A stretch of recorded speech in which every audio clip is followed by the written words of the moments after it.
жаш балдардын, демек бала бакчага барган жаш балдарды алайлы, жана мектеп курагандагы балдардын запор проблемасы, башкача айтканда ич катуусу эмне себептен аларда ич катуу болот жана кандай диета болуш керек ич катыбаш үчүн.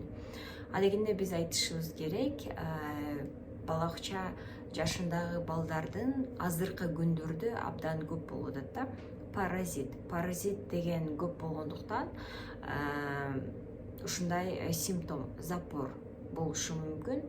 Эгер бала туалетке бара албай, кыйналып, кечке эле запор боло берсе, анан кийин тамак ич деген учурда ой менин ичим ооруп атат деп сиздерге жалоба берип, анан кийин эч кандай тамакка табити тартпаса, демек сиздерге эң биринчи кеңеш бул ичинде паразиттер барбы же жокпу, башкача айтканда митек курттары бар бекен деген суроо сиздерди ойлондуруш керек. Ошондуктан эң биринчи эмне кылышыңыз керек? Педиатрга көргөзүшүңүз керек. Анан педиатрлар назначение берет. Демек, заңды лабораторияга берип, ошентип оңой эле таап алса болот.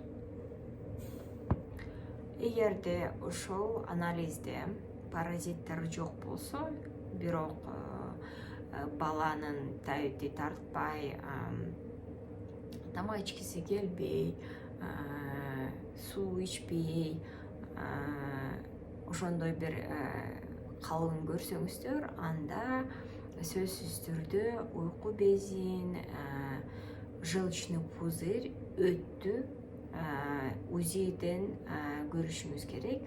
УЗИден кийин анан жыйынтыгын педиатрлар көрүп, сиздерге назначение кылышат.